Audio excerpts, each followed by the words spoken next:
continuar aqui no nosso bloco de graça e soberania, falando das doutrinas da graça à luz da doutrina de Deus.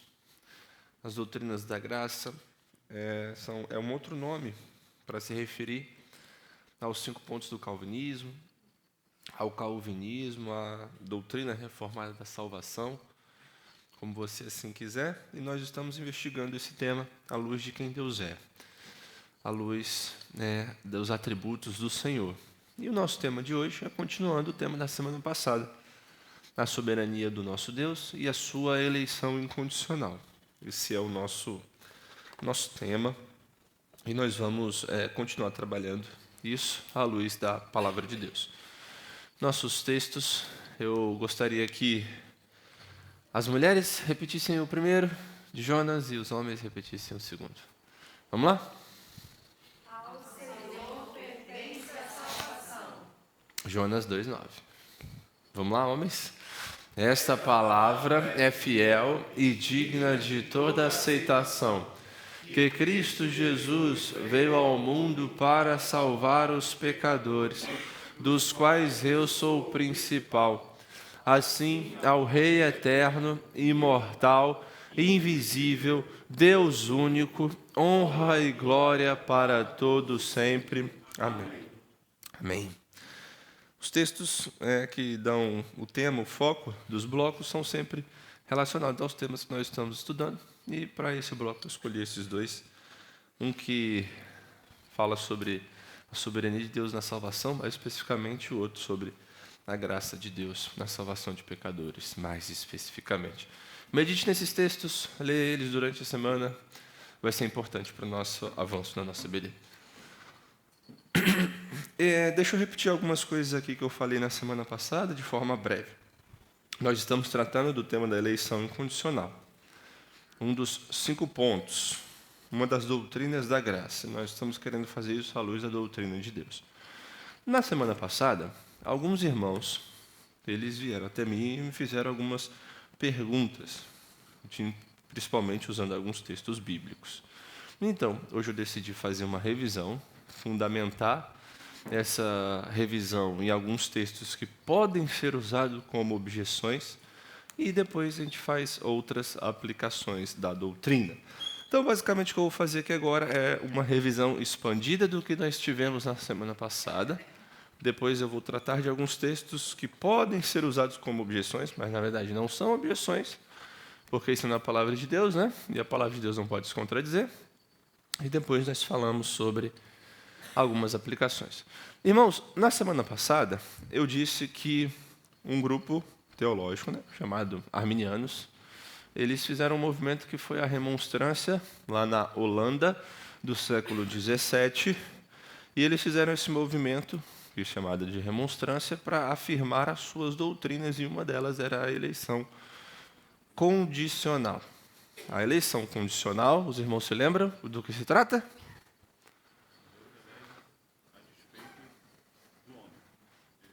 Eleição condicional. Não, pode falar, cara, tu é muito alto, não precisa de microfone. Deus, ele elege conforme uma presciência, que ele vê que a pessoa... Elege conforme uma presciência, ele vê que a pessoa vai crer e ele elege... Exatamente. Vocês concordam, Samuel? Então, a eleição condicional, ela diz que Deus, ele elege, ele escolhe as pessoas que ele vê que vão crer. Então, é como se, lá na eternidade, antes da fundação do mundo, num tempo que a gente não tem acesso, Deus ele olhasse para a história. E aí ele visse a história, os desdobramentos da história, e não é que ele determinou a história, mas é que ele viu o que ia acontecer. E ele viu aqueles que creriam em Cristo pelas circunstâncias. E então, ele escolheu. E aí isso nós chamamos de eleição condicional, porque está condicionado à fé prevista. E os arminianos, na Holanda do século XVII, através desse movimento, afirmaram isso. Eles disseram, olha, esse negócio do ensino calvinista, a Holanda naquele tempo era oficialmente calvinista, esse ensino calvinista não está correto, nós estamos propondo algo diferente. Então eles proporam a remonstrância com a eleição condicional. A resposta reformada veio através do Sínodo de Dort, nós falamos aqui. O Sínodo de Dort foi uma reunião de vários ministros e delegados para julgar, para discernir sobre esse ensino arminiano. E o fruto do Sínodo de Dort foi os cânones de Dort. E um dos cânones tratava sobre eleição incondicional. Foi isso que os calvinistas afirmaram. É contrário ao ensino arminiano. E o que a eleição incondicional dizia? Os irmãos, por favor, o que dizia? Deus elege pela sua soberania. Independente da escolha do homem, não tão assim, né? Porque o homem está escolhendo. Mas o ponto é que Deus elege pela sua soberania e o que mais?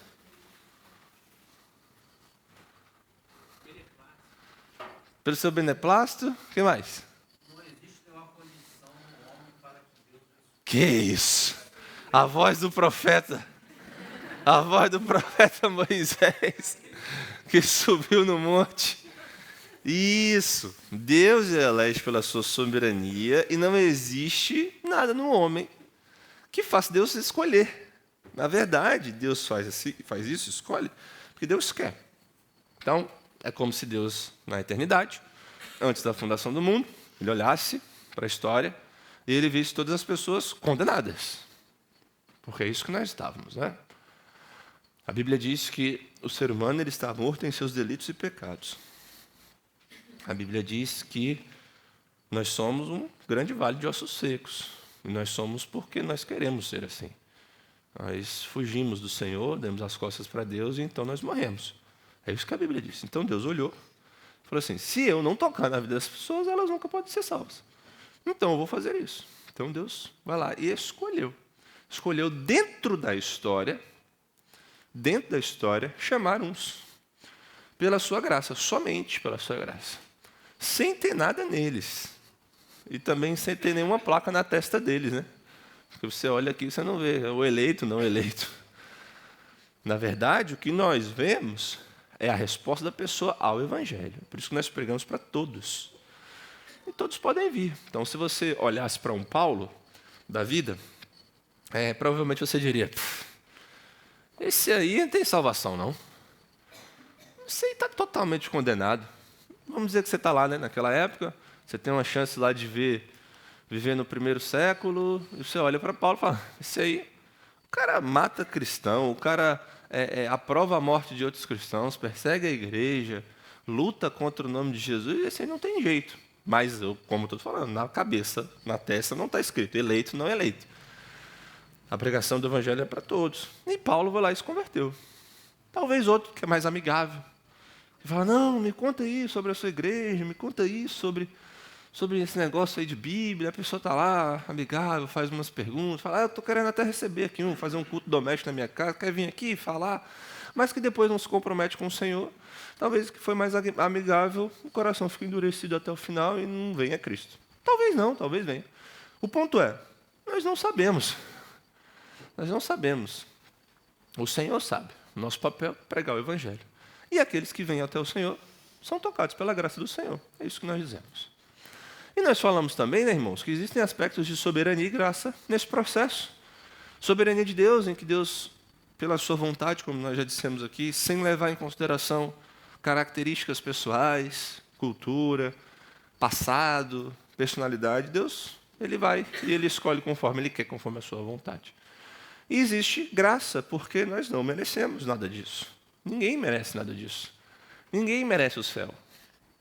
Essa é uma pressuposição muito errada que os seres humanos têm, irmãos, e que dificulta toda a teologia.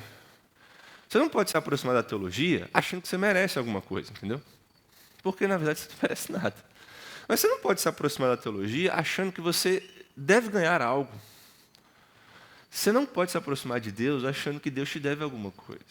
Na verdade, só o fato de você se aproximar de Deus e não ser incinerado, queimado vivo, já é graça do Senhor.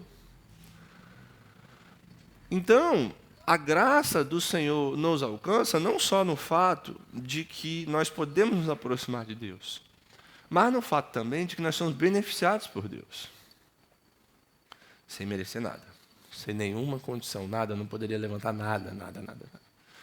A Bíblia não levanta nenhuma condição em uma pessoa para receber a graça do Senhor. A única condição, a única causa, o único motivo é Deus. Deus quis ser assim, gracioso para com as pessoas. Então, nós vemos aspectos de soberania e graça nisso, na salvação. Então, foi rapidamente isso que nós vimos na semana passada. E eu gostaria de seguir a partir daqui. Então, nós lemos esses 4 textos. Vocês se lembram desses textos? Sim? Nós lemos um texto de Atos 13, nós lemos um texto de Romanos, nós lemos um texto de Efésios, nós lemos o texto de Romanos de novo. Eu gostaria que nós abríssemos nossas Bíblias e lêssemos mais uma vez os 3 primeiros textos. O último não, porque eu vou ler no decorrer até o final da aula, eu vou voltar para esse texto. Mas eu gostaria que nós olhássemos o que a Escritura diz nesses 3 primeiros textos. Então, pessoal abre aí no primeiro de Atos. A pessoa mais daqui da frente abre em Atos. O pessoal do meio abre em Romanos 9. O pessoal lá de trás abre em Efésios 1.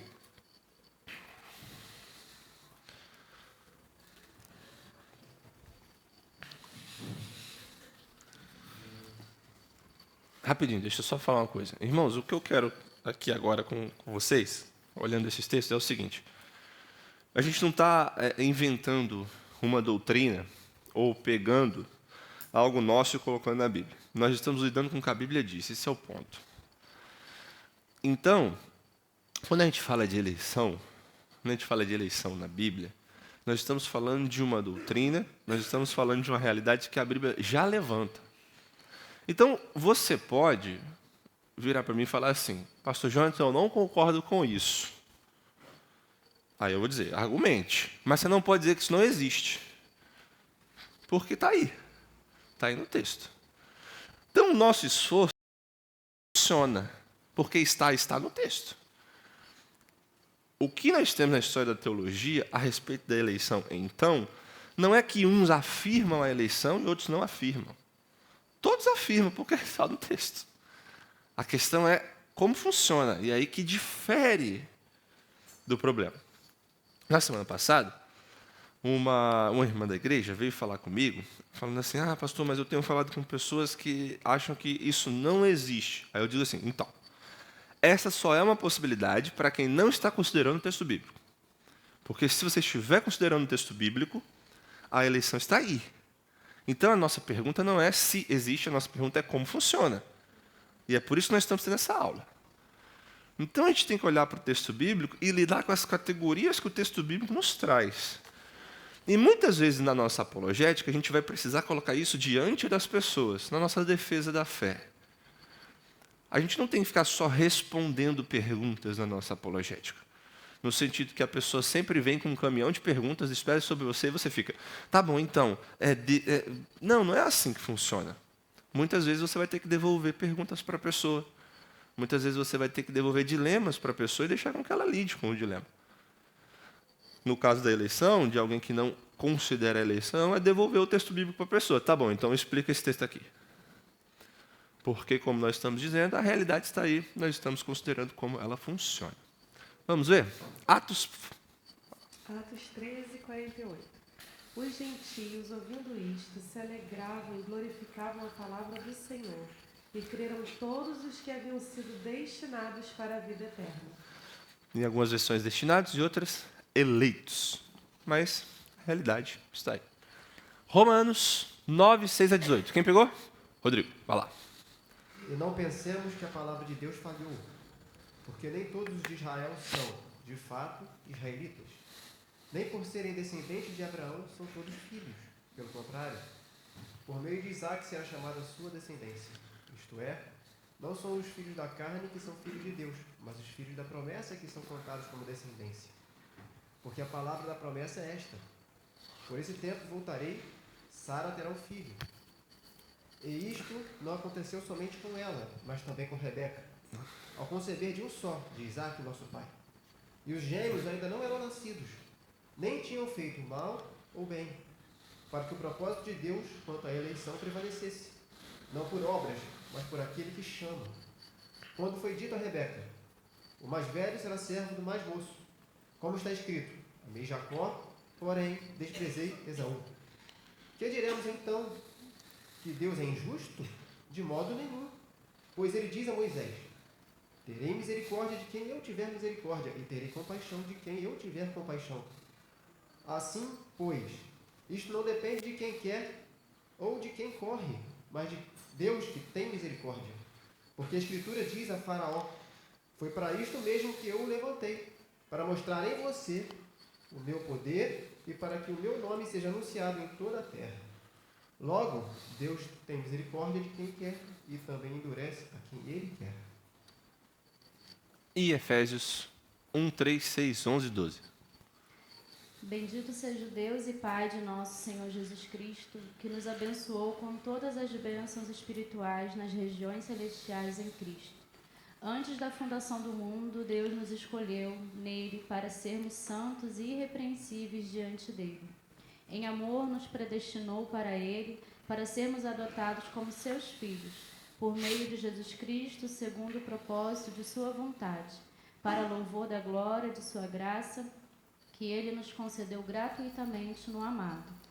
Em Cristo fomos também feitos herança, predestinados segundo o propósito daquele que faz todas as coisas conforme o conselho da sua vontade, a fim de sermos para louvor da sua glória, nós, os que de antemão esperamos em Cristo.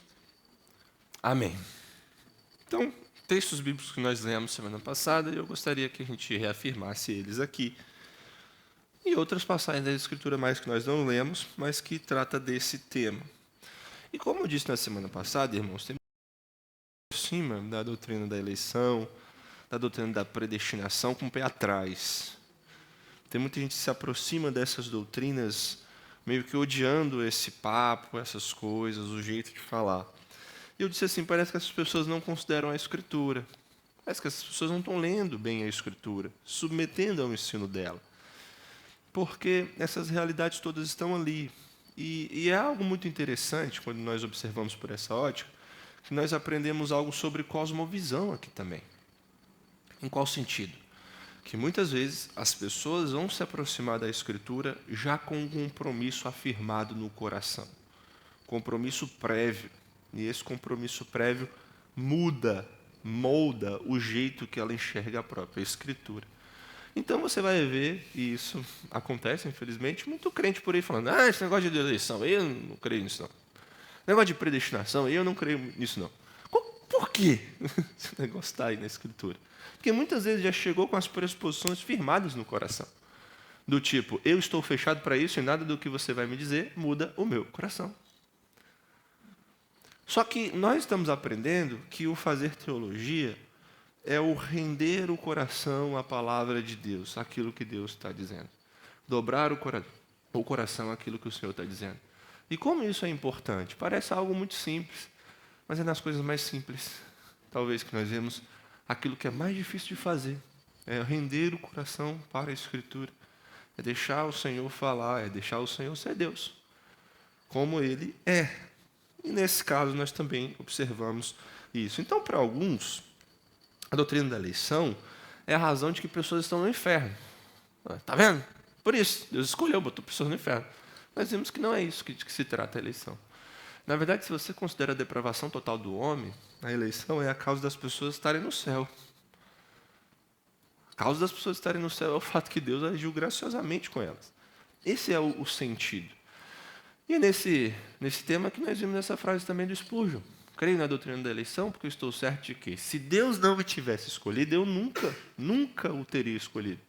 E eu estou certo de que Ele me escolheu antes de eu haver nascido, pois Ele não me teria escolhido depois.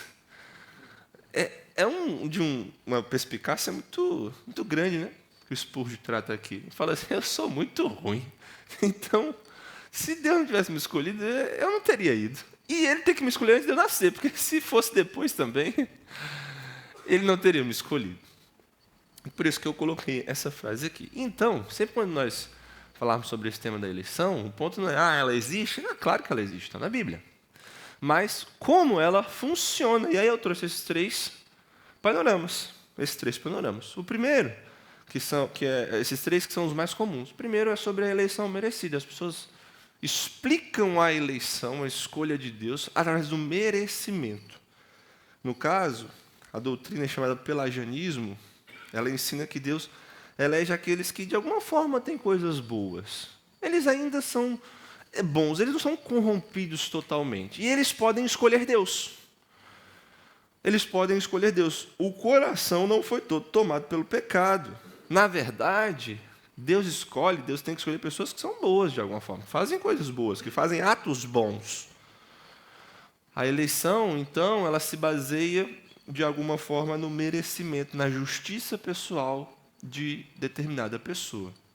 Como eu disse, isso é pelagianismo, é uma doutrina feita, idealizada, oficializada por um monge britânico chamado Pelágio, que viveu entre 350 e 425 depois de Cristo. E se você for observar a história, você vai ver os debates entre Pelágio e Agostinho.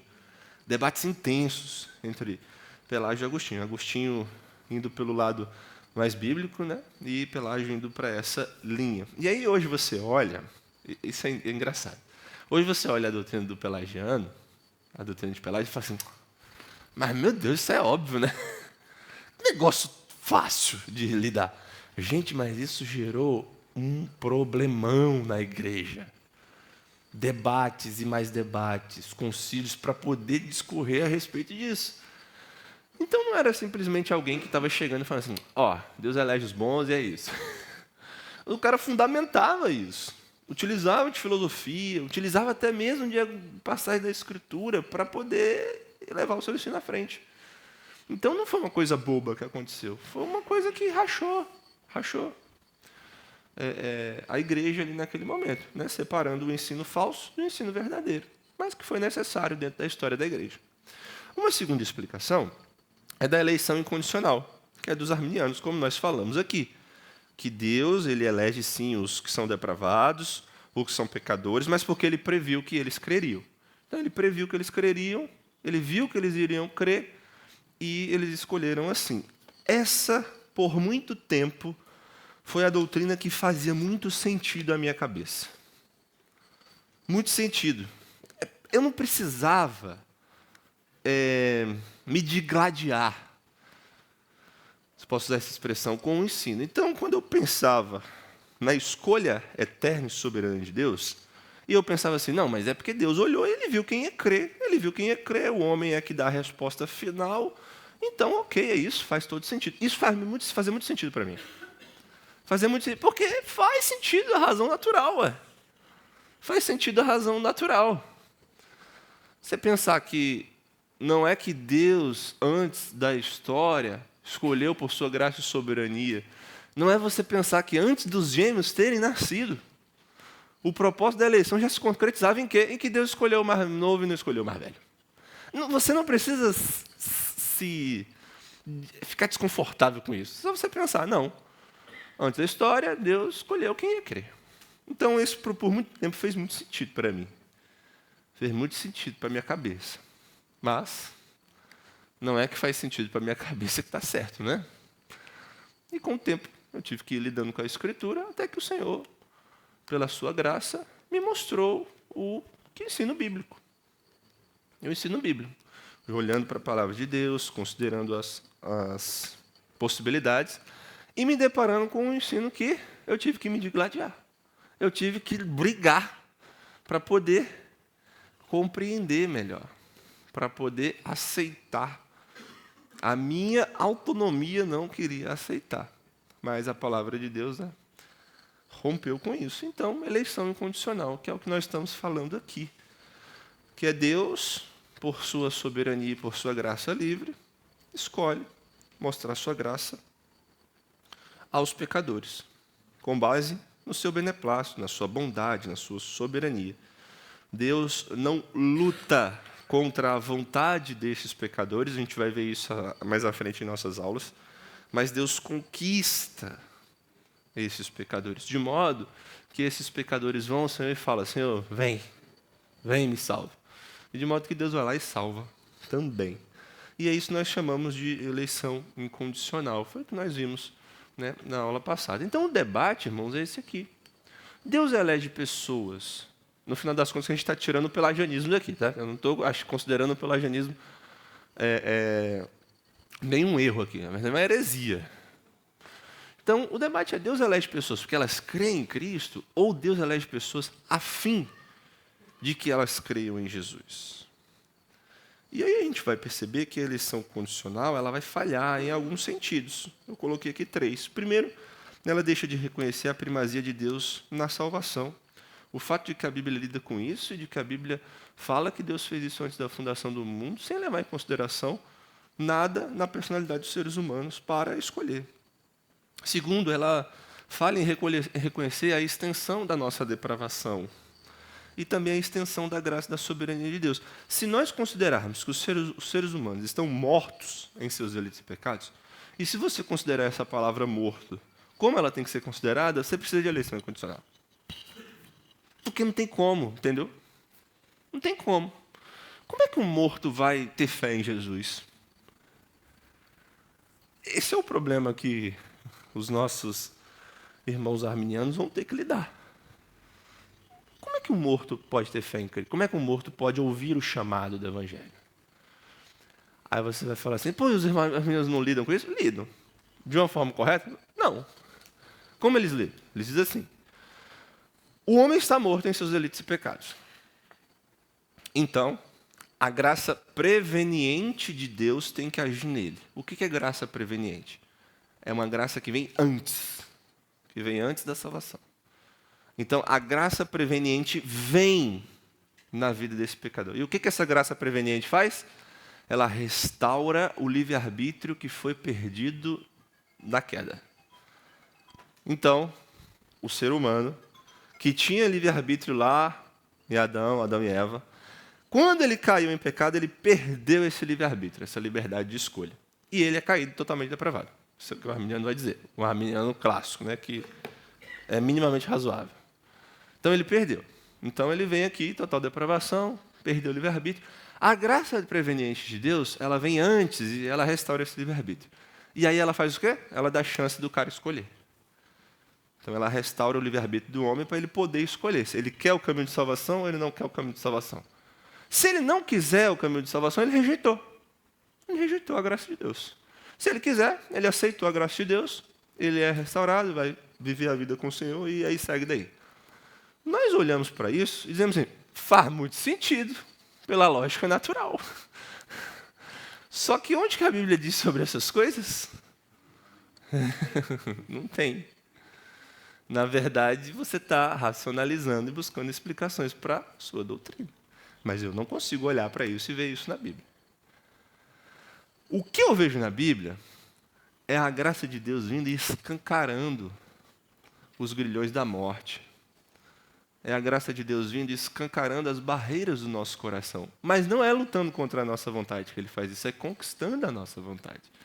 É transformando a nossa vontade. De modo que nós queremos o Senhor e o Senhor quer nos salvar.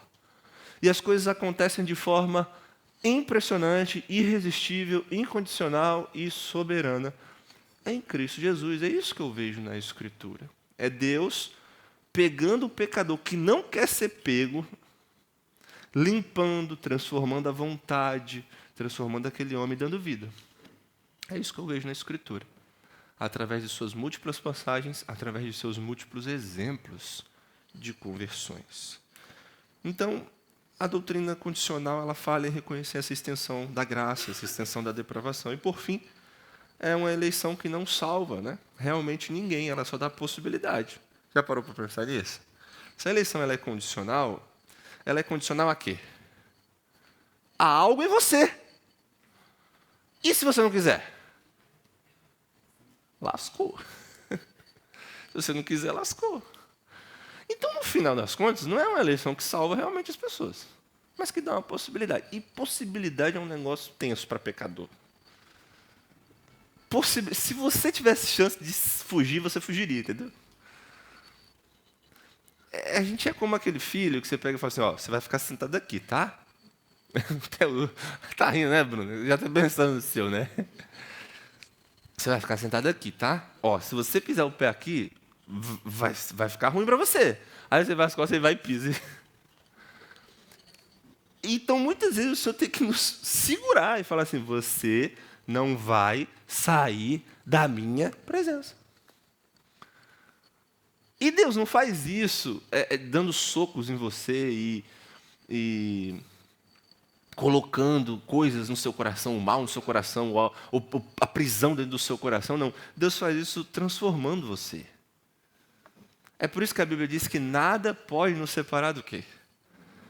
Por que nada pode nos separar do amor de Deus? Porque você é bom? Porque você é forte? Porque você consegue perseverar? Não. Nada pode nos separar do amor de Deus que está em Cristo Jesus, porque nós estamos falando do amor de Deus. Um amor imutável, um amor seguro, um amor invencível, um amor fiel, um amor soberano. Um amor que nos constrange. Um amor que nos ama antes da fundação do mundo e continuará nos amando até a eternidade. Por isso que nós não podemos sair desse amor. Então, quando você coloca as coisas de forma condicional assim, você não está salvando realmente as pessoas. Na verdade, você está dando chance. E dar chance, como eu disse, não é algo muito bom. Então, quando nós, reformados, bíblicos, batistas, estamos evangelizando as pessoas, a gente não está dando às pessoas somente uma possibilidade de salvação. Não é que você chega para a pessoa e fala assim, olha, se você vir até o Senhor, você tem chance. Você não faz isso. Se você fez até aqui, você tem que parar e mudar de vida. Mas você não faz isso. Você não dá possibilidade às pessoas. Você dá salvação concreta às pessoas. Você diz, se você vier a Cristo, você será salvo. Ah, mas independente. Pode levantar qualquer justificativa. Se você vier a Cristo, verdadeiramente você será salvo. E esse é o convite que nós fazemos. Essa é a proclamação que nós fazemos. Venha a Cristo, beba dessa água e você será salvo. Então não é uma possibilidade, é uma certeza. Não é uma certeza. Por isso que eu falei que o debate é esse. E no final das contas, a resposta que a Escritura nos traz é que Deus elege pessoas a fim de que elas creiam. Para que elas creiam. Para que elas tenham a vida eterna. Porque elas não têm vida eterna, fé agora. Alguém precisa dar a elas. E esse alguém é o Senhor. Esses são dons da graça de Deus. É por isso que o calvinismo é chamado de doutrinas da graça. Doutrinas da graça. Sim ou não? Sim ou não? Sim. Então, beleza. Mais uma frase do Spurgeon. Esqueci que ela estava aqui. Da palavra de Deus, aprendo que a condenação pertence ao homem completamente e que a salvação ocorre tão somente pela graça, do começo ao fim. Aquele que perece, escolhe perecer, mas o salvo é salvo porque Deus escolheu salvá-lo. Textos bíblicos importantes. 4. E aí eu faço uma pergunta. Essas passagens bíblicas são contra a eleição incondicional? Essa é a minha pergunta. E eu trouxe 4 aqui, irmãos, mas poderia trazer muito mais, só que o tempo não ia dar. Eu só queria dar uma base aos irmãos. Vamos abrir nelas? Vamos ver esses textos que podem ser utilizados como objeções? Oi? Já pegou 1 Pedro? Deixa eu só abrir aqui, né, que você foi tão rápido, Matheus.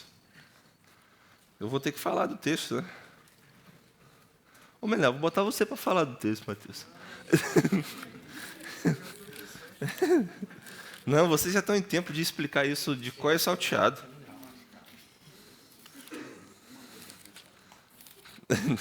Olha o Renato, ninguém mandou se apressar. 1 Pedro 1 e 2. Eu gostaria que todos abrissem, em todos os textos, um por vez. Vai, lê aí. Pedro, apóstolo de Jesus Cristo, aos eleitos que são forasteiros da diáspora, no Ponto, na Galácia, na Capadócia, na Ásia e na Bitínia, eleitos, segundo a presciência de Deus Pai, em santificação do Espírito, para a obediência e a aspersão do sangue de Jesus Cristo. Que a graça e a paz lhes sejam multiplicadas. Amém. Quem não crê e quem vai contra a eleição incondicional diz assim, está vendo 1 Pedro aqui?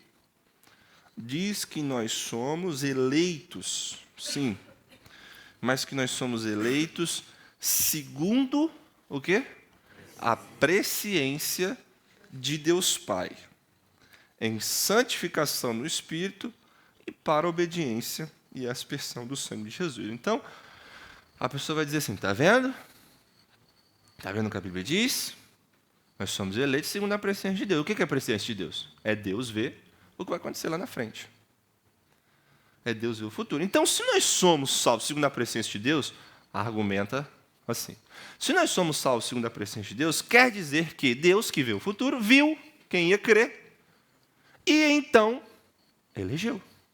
Então, esse negócio de eleição incondicional que você está falando para mim está errado. Esse é o argumento. Estão entendendo a lógica? Agora vamos para Romanos. Que a argumentação aqui vai ser os dois mesmo? Então vamos lidar com esses dois textos juntos. Romanos 8, 28. Já tem? Já tem. Só deixa eu abrir aqui. Romanos 8, 28. Que é um dos textos que a gente leu como sendo ao nosso favor, né? Agora a gente está colocando ele contra a gente. Vai, Bruno. Sabemos que todas as coisas cooperam para o bem daqueles que amam a Deus, daqueles que são chamados segundo o seu propósito. Pois aqueles que Deus de antemão conheceu, Ele também predestinou para serem conformes à imagem de seu Filho, a fim de que Ele seja o primogênito entre muitos irmãos. Excelente. A pessoa pega esse texto e vai dizer o quê? Está vendo aí, pastor Jonatas? Olha o que está dizendo no texto. Aqueles que Deus de antemão, o quê? Conhece. Junta com 1 Pedro agora. Então, Deus conheceu antes, de antemão. Então, aqueles que Deus conheceu de antemão, o que Ele fez? Predestinou. Então, a gente está falando, predestinação, está certo. Mas, conforme também o texto de 1 Pedro, é a segunda presciência. Deus viu o futuro. E aqueles que Deus viu, Deus predestinou. Como você responderia?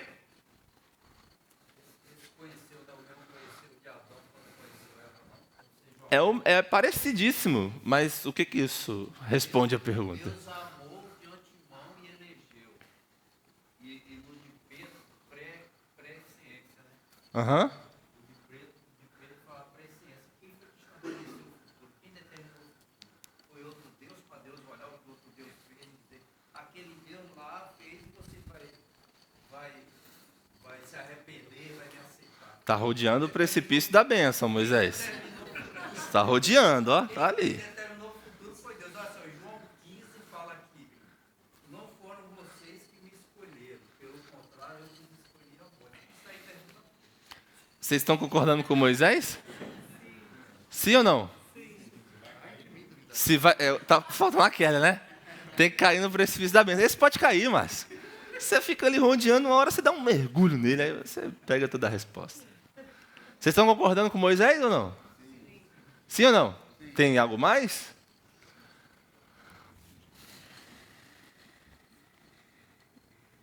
João 6, posso falar mais? Ele é insaciável. Sim. Então, Foi esse que levou o calvinismo. Não foi esse, Moisés? Olha aí. Para os irmãos que não sabem, Jorge era membro da igreja também. Que veio, né? E hoje está lá no sul. Se mudou, né? E Jorge evangelizou Moisés. Mas olha aí o que Moisés falou. Ele utilizou dois argumentos. Ele utilizou o argumento com base numa palavra. Ele disse que o termo aqui conheceu está mais para um envolvimento íntimo e pessoal do que para um conhecimento intelectual. Foi isso que ele falou. Ele disse que esse conheceu aqui não é um conheceu parecido com Adão e Eva, com um conhecendo o outro, e que isso está relacionado a relações sexuais. Então, a Bíblia, e é um argumento com base numa palavra, a Bíblia trata conhecer, né, mais do que conhecimento intelectual, a ponto de usar a palavra conhecer para marido e mulher. Então, Moisés já deu uma coisa. Um outro argumento que ele trouxe foi um argumento teológico. Ele disse assim, mas existe outro Deus para ter feito o futuro e escolhido pessoas para que Deus não tivesse feito isso? O que ele está dizendo? Ele está jogando de volta, né? Para quem está objetando a doutrina, para quem está sendo contra a doutrina, é o seguinte: Por que você considera que o futuro não é determinado por Deus? Por que você está considerando que o futuro é algo que está solto e que Deus não tem tanta relação com ele? Na verdade, Deus só pode conhecer intelectualmente de longe. E aí, Moisés, olha o que eu estou falando com esse argumento aqui, te dando moral, hein? E aí Moisés responderia, na verdade, Deus conhece o futuro por quê? Porque ele decretou o futuro. Então, Deus só pode conhecer as coisas que ele faz. Não existe nada alheio à vontade de Deus. Então, é um argumento muito bom, um argumento com base em palavra, um argumento com base em teologia, devolve pergunta para o outro. E a gente pode caminhar por isso. Então, esses textos não estão falando contra a eleição incondicional. Agora, deixa eu fazer outra pergunta para depois a gente fazer a conclusão. Nós afirmamos esses textos na nossa argumentação? Sim, óbvio, você não pode falar que não. Você não pode dizer assim, não, na verdade não é isso, não. É igual quando a gente está falando sobre arrependimento de Deus. Aí tem um texto que diz assim, Deus não é homem para que se arrependa. Deus não é homem para que se arrependa. Você afirma esse texto? Amém, glória a Deus. É claro que você tem que afirmar. Está na Bíblia, ué. E aí tem o texto que diz que Deus se arrepende arrependeu do mal que ia fazer e não fez. Você afirma esse texto? É claro que sim, que está na Escritura. Aí você fala, pastor, mas tem um confronto nesses dois textos. Então vai lá e encontre a harmonia e o equilíbrio do confronto. Mas você não pode tirar as duas coisas. Você afirma a soberania de Deus? É óbvio. Você afirma a responsabilidade do homem? Claro. Mas tem um confronto. Qual? Vai lá e busque harmonizar o confronto. É isso que nós fazemos. E aqui é a mesma coisa. Então, a gente não pode vir para o texto com as nossas pressuposições. Deus está vendo o futuro e está elegendo, então, quem vai crer. Na verdade, não é isso que o texto está dizendo. Então, a gente vem para o texto entendendo que, não, Deus, isso mesmo, é pela presciência de Deus. Mas a presciência de Deus não é algo isolado de Deus. Não é algo solto de Deus. Não é algo que Deus simplesmente conhece de longe. A presciência de Deus é algo que Deus faz. Então, os fatos da história estão descritos e profetizados pelo Senhor porque Deus determinou os fatos da história. É por isso que a Bíblia é um livro profético. Inúmeras profecias são levantadas na Bíblia e todas se cumprem. Por quê? Poxa, demos sorte. Demos sorte. Não, porque Deus está conduzindo as coisas. Então, quando fala que as pessoas foram eleitas pela presciência de Deus, está correto. No sentido bíblico, que é Deus conhece os seus de antemão. Deus se relaciona com os seus de antemão. Deus ama os seus de antemão.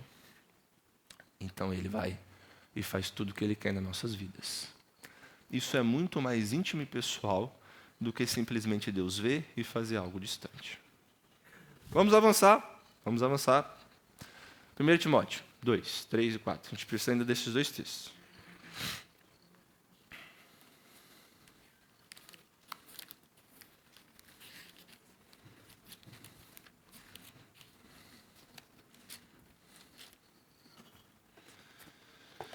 Isto é bom e aceitável diante de Deus, nosso Salvador, que deseja que todos sejam salvos e cheguem ao pleno conhecimento da verdade.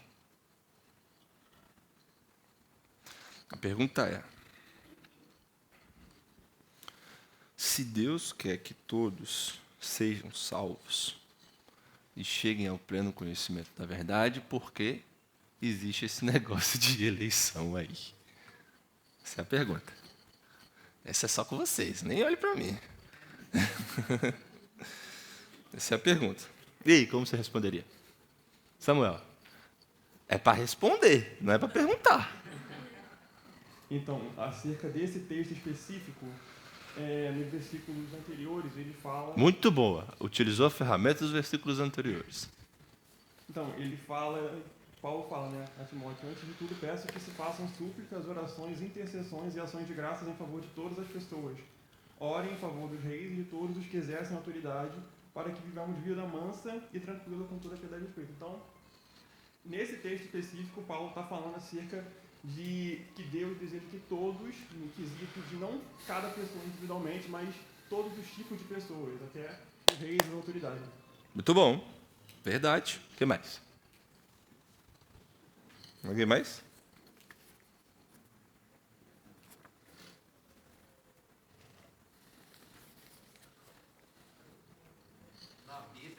Posso falar?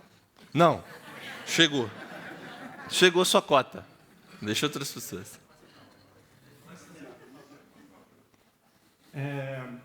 Também esqueci de outra coisa.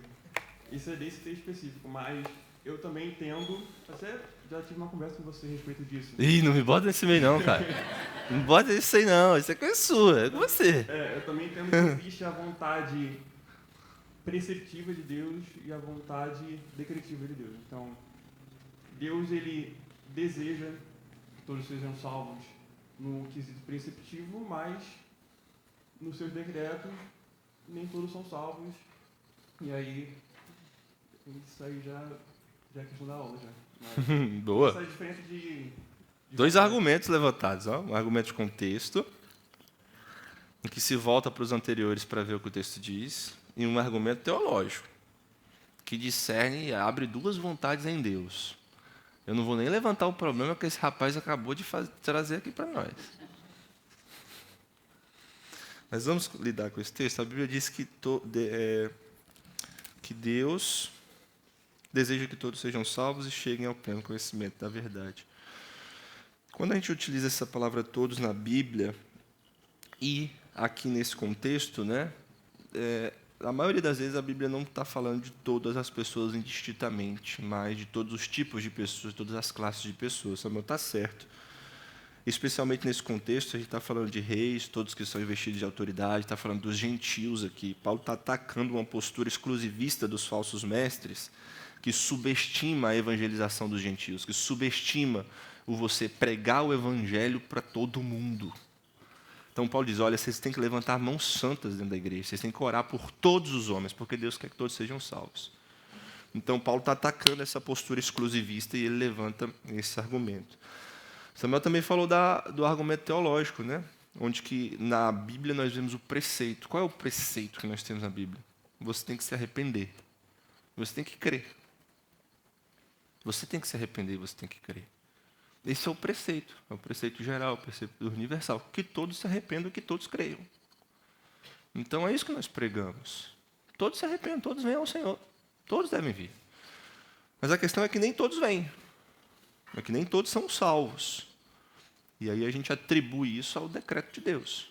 Ao decreto de Deus. Então, tanto o arminiano quanto o calvinista reformado, irmãos, ambos, os dois, eles não vão dizer que a salvação é universal, no sentido de que todo mundo é salvo. Alguém se perde. Pessoas se perdem, pessoas rejeitam. Então eles não vão abraçar o universalismo e dizer assim, não, todo mundo é salvo e está tudo bem. Não, tanto calvinista quanto arminiano, eles não vão dizer isso. Nenhum assume essa posição que está errada. Que a gente vê aí, né? Só olha para a experiência. Tem gente que não quer o Senhor e que morre sem crer no Senhor. Ponto. A questão é como eles explicam. Um vai explicar que eles não vieram ao Senhor pelo livre-arbítrio. Eles não vieram ao Senhor pelo livre-arbítrio e Deus respeita. Tá? Não veio pelo livre-arbítrio e Deus respeita. O calvinista diz assim, não é que Deus não é que Deus coage o ser humano. Mas é que se o Senhor quer salvar uma pessoa, o Senhor vai salvar. E Deus vai agir de modo a salvar aquele ser humano. Então, ele condiciona mais pela soberania de Deus do que pelo livre-arbítrio do homem. Esse é, no final, o ponto. E o texto aqui mostra para a gente, talvez a coisa mais importante que o texto aqui mostra para a gente, nem é a respeito desse debate que nós temos, mas ao fato de que há uma oferta gratuita e universal do Evangelho para todo ser humano aqui. E a gente precisa considerar isso. Existe uma oferta gratuita e universal do Evangelho a todo ser humano e nós não nos opomos a isso. Que todos venham e recebam do Senhor Jesus. Que todos se arrependam. Essa é a nossa pregação. O ponto é que nós sabemos que nem todos se arrependem e a gente pergunta, por que não se arrependem? Porque rejeitaram o Senhor. Porque não foram alvos da graça de Deus. As duas coisas ao mesmo tempo. Graça, soberania e a liberdade do homem, que, sendo pecador, não escolhe o bem. Está inclinado para o mal. Deixa eu responder ele dessa forma. Por último, 2 Pedro 3,9.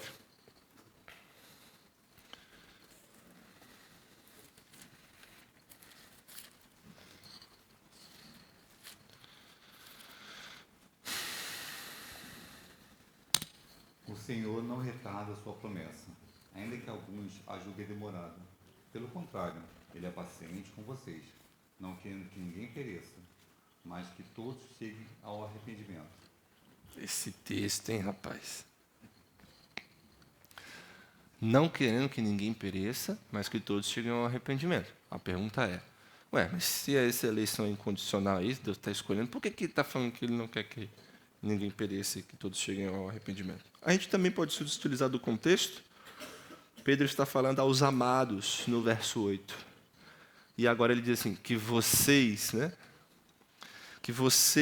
não pereçam. Então, um ensinamento referente à igreja e àqueles que viriam a fé no Senhor Jesus. E o argumento do texto é assim, Deus está sendo paciente em vir mais uma vez para que vocês possam ter tempo de se arrepender e crer. Vocês quem? Os que foram eleitos. A gente leu 1 Pedro 1, versos 1 e 2, que diz que Pedro está escrevendo para os forasteiros, aqueles que foram eleitos pela presciência de Deus Pai. É o texto que o Mateus leu. E agora ele está aplicando essa verdade ali. Então, a estas pessoas, aos eleitos de Deus, aqueles que foram amados pelo Senhor e que estão dentro da igreja agora, e aqueles que vão crer e vir à fé no Senhor Jesus, o Senhor quer que todos eles se arrependam e creiam. Leia, qual é? Lembra aí? Não precisa ler, pode só citar também. Vai dizer que todos o Pai deu, ele guardou, ele salvou, e nenhum deles ele perdeu. O Cristiano está citando João 17, que diz que todos que foram dados a Cristo, o Pai trouxe, guardou, e que nenhum vai ser perdido. E ele complementa com os três escrituras, todos aqueles que ouvirem a sua palavra, que esses vão pregar, virão ao conhecimento. Exatamente isso. Exatamente. Cadê 1 Pedro aqui? 2 Pedro 2, 3, 9. Se nós formos levarmos esse texto até as últimas consequências, no sentido de, Deus não quer que ninguém pereça, mas que todos cheguem ao conhecimento. Sem o contexto que nós estamos tratando aqui, sem utilizar-se de outras doutrinas, a gente vai tropeçar. Sabia? Deixa eu fazer uma pergunta para você. Em todos os momentos da história, Deus queria que uma pessoa determinada se arrependesse? Nem sempre. Se você ler 1 Samuel, no capítulo 2, verso 12, 22 a 25, você vai ver a história dos filhos de Eli. E a Bíblia diz assim, os filhos de Eli, eles eram do maligno. Eles faziam sexo com as mulheres que iam até o templo, ou seja, eles se prostituíam com aquelas mulheres. Eles faziam coisas erradas diante da adoração do Senhor. E eles levavam Israel a tropeçar. E a Bíblia diz que Eli falava com os filhos dele, vocês não podem fazer isso, olha só o que vocês estão fazendo. Vocês estão fazendo Israel perecer. E diz a Escritura, mas eles não ouviram, porque o Senhor os queria matar. É isso que a Bíblia diz. Se você não lidar com a Escritura de modo correto, você tropeça num texto desse. Você tropeça num texto desse. Aí você vai ter que lidar com o fato de que um texto diz uma coisa e outro texto diz outra. Mas a gente está lidando com textos que estão correspondentes, estamos harmonizando o ensino. Por que Deus os queria matar? Porque eles já estão numa esteira de pecado tão grande. Porque eles já ouviram tanto e não se converteram, eles estão entorpecidos que Deus nos entrega. Que Deus nos entrega. E aí chega um ponto que Deus os quer matar para mostrar a sua ira e a sua justiça. Isso é uma condenação terrível da parte do Senhor. Mas é o que o texto diz. Eles estão tão entorpecidos que Deus vai mostrar a sua glória, não na graça e na misericórdia, mas agora Deus vai mostrar a sua glória na justiça aplicada ali. Aí você pega outro texto, Ezequiel, que Deus não tem prazer na morte do perverso. E agora, pastor, o que eu faço da minha vida? A gente pode harmonizar da mesma forma. Não é que Deus ele tem prazer na morte dos filhos de Eli como um cruel e tirano. Eu estou sedento por sangue, vou matar esses homens. Deus não tem prazer na morte do perverso. Deus tem prazer na glória dos seus atributos. Na glória dos seus atributos. Então, se a justiça de Deus está sendo vindicada e satisfeita, Deus é glorificado. Deus é glorificado. Não em matar uma pessoa simplesmente por matar. E a gente harmoniza o texto da Escritura com outras partes da Escritura. Então, são objeções que são levantadas, irmãos, mas como eu estou argumentando aqui para os irmãos, elas não estão de ponto contra a doutrina. E eu estou utilizando esses 4, utilizei outros aqui, para mostrar para os irmãos exemplos de que nós sim temos confiança no que a gente está pregando. E que a gente não precisa, né, temer essas oposições. Não. Porque eu vou ter que acabar a aula agora. Não pode. Eu trouxe essas aplicações na semana passada, falei sobre encorajamento, falei sobre missões, eu só queria te relembrar isso. Não, cara. Falei sobre humildade, no sentido de que as doutrinas da graça humilham o homem e elevam o Senhor, então isso gera humildade. Trouxe recomendações, você pode relembrar. Esses 2 livros são muito bons. Vamos orar, irmãos? Deus, muito obrigado pelo que o Senhor tem nos dado, obrigado pela graça que o Senhor tem nos concedido, obrigado pela salvação em Cristo Jesus, que está aberta a todos, que foi aberta a nós. Que o Senhor nos abençoe, Deus, que o Senhor continue nos dando a tua vida e a tua graça, e que o Senhor seja glorificado no meio da tua igreja, no nome de Jesus. Amém.